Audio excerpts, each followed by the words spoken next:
Olá, tudo bem? Eu sou o professor Wilson e no vídeo de hoje, do curso de Teologia, nós vamos falar sobre a realidade do divino. Vamos entender melhor sobre os fundamentos lógicos, racionais, filosóficos que comprovam a realidade do ser divino. Deus sendo provado a partir da lógica humana.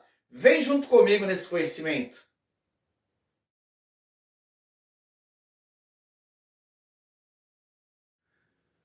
Por mais absurdo que seja essa pergunta, Deus existe? Nós, dentro da teologia, precisamos fundamentar o raciocínio e discutirmos sobre esse assunto. Não para que nós possamos ter uma certeza da existência de Deus. Até porque isso é uma realidade comprovada pela nossa própria consciência. Porém, para uma melhor fundamentação do nosso conhecimento teológico, e para a construção de uma teontologia, estudo sobre o ser de Deus, é importante nós aprofundarmos sobre isso. Portanto, nesse primeiro momento, nós vamos abordar sobre alguns pensamentos contrários à verdade da existência de Deus. Isso vai servir para nós para entendermos as fundamentações dessas correntes de pensamento e também a sua fragilidade argumentativa.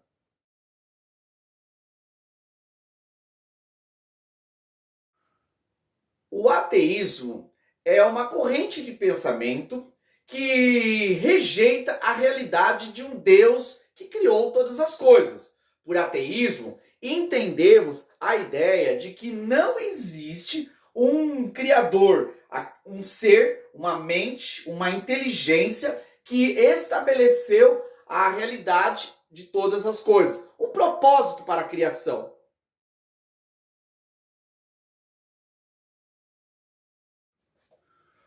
O problema do mal é o principal argumento dos ateístas. Eles falam, dentro de um silogismo, que o mal prova que Deus não existe. Isto por quê?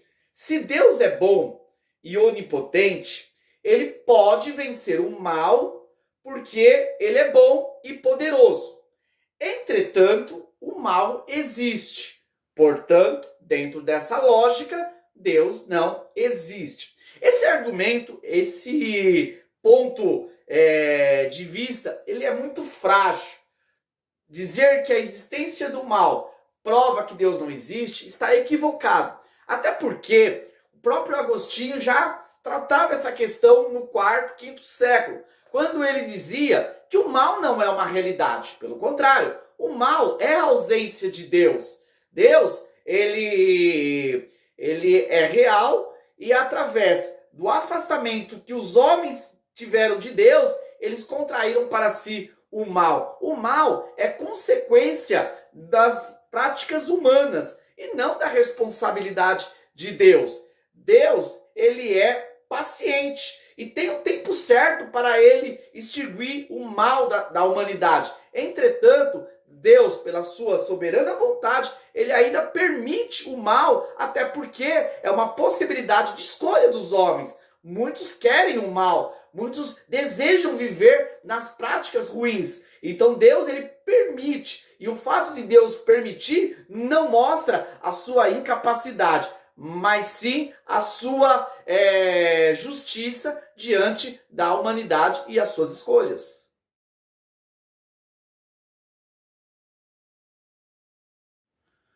O argumento da onipotência, ele está fundamentado numa pergunta bizarra que os ateus fazem.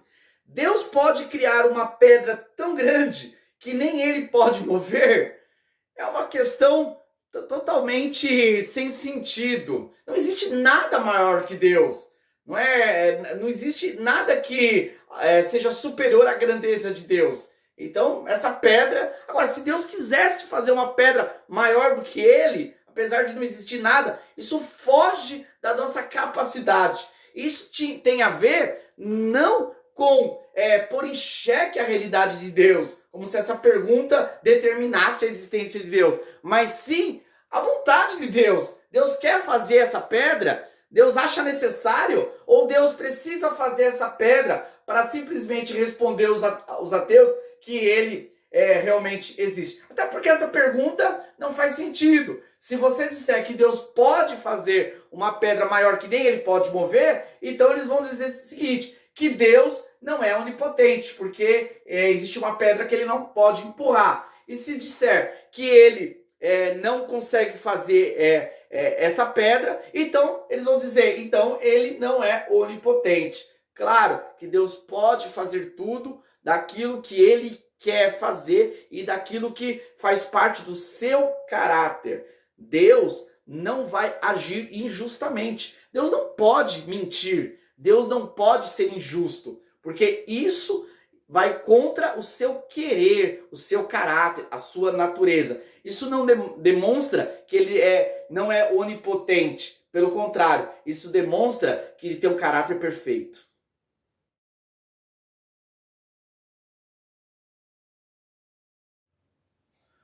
O argumento da liberdade é um argumento frágil, desenvolvido por Sartre, filósofo ateísta, pai do existencialismo.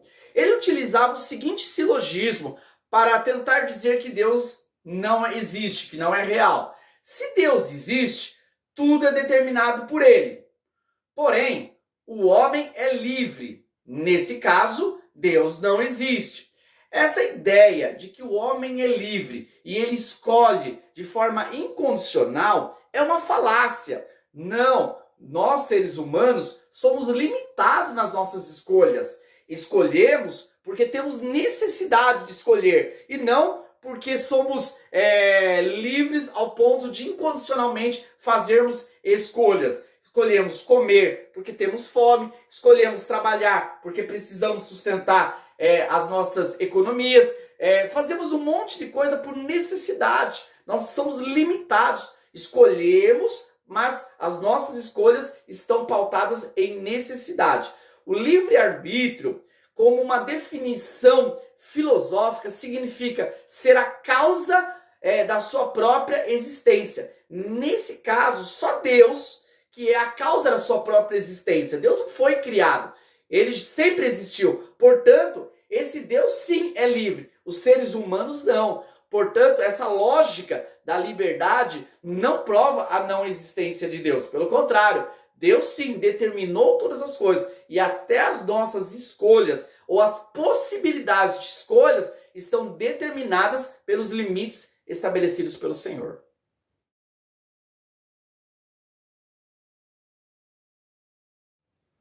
O agnosticismo é uma outra corrente de pensamento.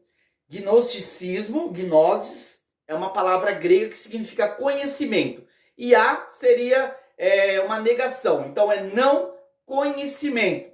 Nesse caso, o agnosticismo, ele vai defender o ceticismo, a limitação humana. O ser humano, ele não tem conhecimento. Nesse caso, os agnósticos, eles não afirmam que Deus não existe e nem que Deus existe. Eles simplesmente dizem que o ser humano não pode ter uma certeza sobre esse assunto.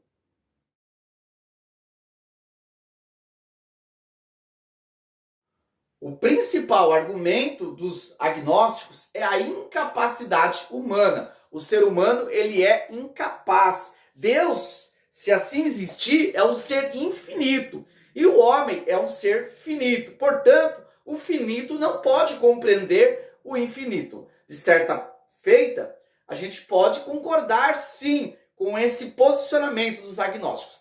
Entretanto, nós devemos entender que o ser finito não vai compreender o ser infinito plenamente, mas nós podemos compreender dentro daquilo que é possível. O próprio conceito de perfeição. Nenhum ser humano é perfeito, mas nós podemos compreender o conceito de perfeição, não na sua plenitude. Porém, nós podemos compreender o suficiente para nos relacionarmos com o conceito de perfeição. Assim é com Deus. O ser humano jamais, por ser um ser finito, limitado, vai compreender o ilimitado e o infinito plenamente. Porém, nós vamos compreender aquilo que é necessário para nós sabermos que ele existe e nos relacionarmos com ele.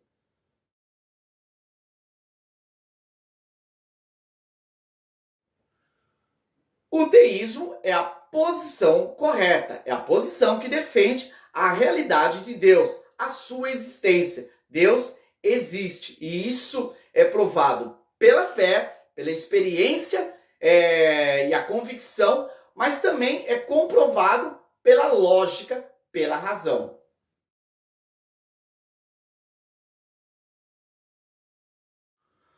O argumento ontológico, ele fundamenta-se na realidade do ser. Onto seria ser, e lógico é estudo, estudo do ser. Ao estudar o ser humano, o seu ser, há a compreensão da realidade de um Criador. Ao olharmos a nossa própria estrutura humana, isso nos reporta a um Criador. Entender que simplesmente nós existimos porque viemos de uma explosão ou de uma evolução das espécies vai contra a nossa própria consciência.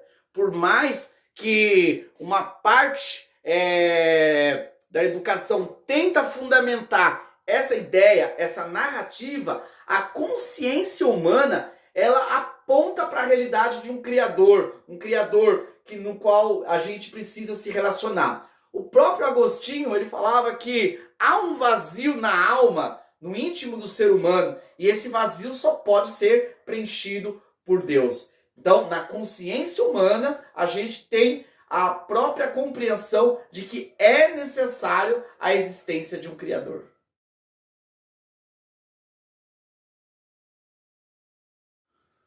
O argumento cosmológico, ele se pauta na criação de Deus. Cosmos é uma palavra grega que significa mundo, e lógico, estudo. Então, o estudo do mundo, o estudo do universo, o estudo da criação, ela nos leva a uma lógica. Todo efeito tem uma causa. Então, nesse caso, o que existe no universo é o efeito de uma causa. Essa causa vem de quem? Vem de Deus. Existe uma mente, uma inteligência, um designer perfeito, um arquiteto que estabeleceu e criou o universo, o mundo criado. Não faz sentido nós olharmos toda a criação, céus, estrela, terras, e achar que isso surgiu do nada. Isso vai contra a lógica. Para basear, para fundamentar essa posição, a própria Bíblia fala sobre esse conhecimento de Deus pela lógica. O Salmo 19, 1 fala que os céus manifestam a glória de Deus e a terra o firmamento das obras das suas mãos. Um índio, ao olhar para os céus, ao olhar para a natureza, ele vai entender que há uma divindade ou divindades que deram origem a isso. O próprio Paulo, em Romanos 1, ele fala sobre a revelação de Deus através da sua obra criada. Fala que os homens trocaram a verdade de Deus pela mentira, porque Deus se manifestou a eles através do seu poder, criando as coisas, e que os homens podem ver através da criação claramente os atributos de Deus.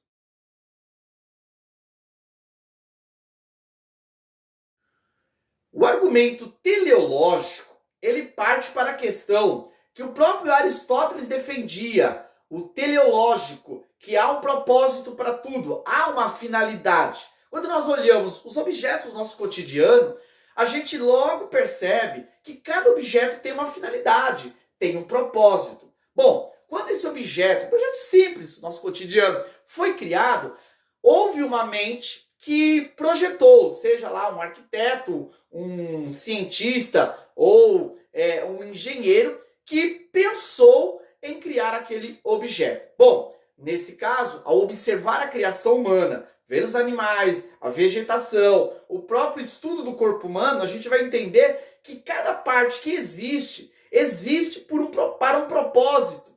Nesse caso, existe uma mente que estabeleceu. Então, há uma finalidade para todas as coisas. E quem estabeleceu essa finalidade, se não um arquiteto perfeito, um designer? Por isso, o argumento teleológico, ele aponta para a realidade de uma mente perfeita.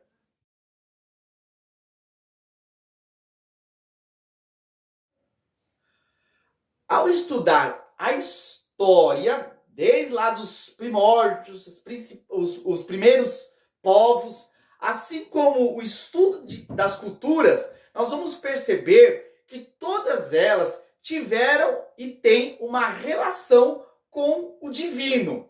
Todas as culturas, elas têm alguma forma de reverência aos deuses ou a um Deus.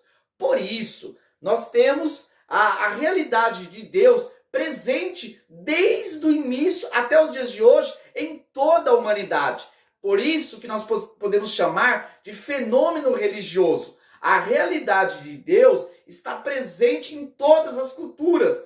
Então não é possível dizer que todas as culturas, todos os povos, em toda a sua história, buscaram se relacionar com esse divino, sendo que esse divino é uma falácia, nunca existiu. Para que isso fosse uma verdade e todas as culturas tivessem errado, toda a história tivesse errado, nós precisaríamos de argumentos que fossem determinantes para isso. E isso não é verdade. Nenhum ateu conseguiu provar que todas as culturas, que toda a história está errada e que somente eles, um grupo que não passa de 4, 5% da humanidade, está certo em pensar que Deus não existe. Portanto, a própria história e o estudo das culturas provam que há um Deus que se faz presente. Em todas as línguas tem uma palavra que se relaciona à realidade de Deus.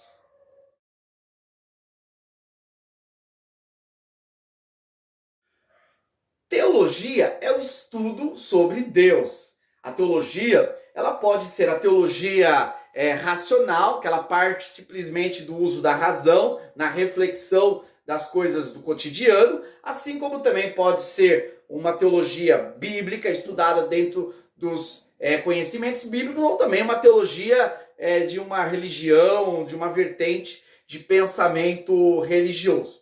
Porém, a teologia, ela estuda sobre Deus. E ela já, ao longo das eras, tem produzido conhecimento, muitas pessoas têm estudado sobre Deus, têm produzido artigos, materiais. Então, dizer que essa ciência que estuda sobre Deus, ela simplesmente está perdendo tempo, que não existe um ser divino, é a mesma coisa de dizer que não existe a vida. Que os biólogos que estudam, a biologia que estuda a vida, eles estão perdendo tempo, porque a vida não existe. É a mesma coisa de dizer que a sociologia é uma invenção, porque a sociedade não existe. Então, não faz sentido. A realidade de Deus é um objeto a ser estudado e ao longo das gerações tem sido levantado muitos e muitos materiais, conteúdos que provam, que falam, que abordam, não que todos esses estudos estão corretos, porque também na biologia a gente vê muito estudo errado, assim como na sociologia, porém, negar a realidade do alvo a ser estudado, dizer que ele não existe, é algo muito questionável. Portanto, a teologia, como uma ciência que estuda Deus, também é um argumento para a realidade do divino. Esse vídeo é mais uma produção da Curios Centro Educacional. Espero que tenham gostado, curtido esse conteúdo. Peço aí já para deixar um like para nos ajudar, nosso projeto, nosso desenvolvimento, e também te convido agora para já se inscrever no nosso canal para estar acompanhando os nossos conteúdos. Até mais!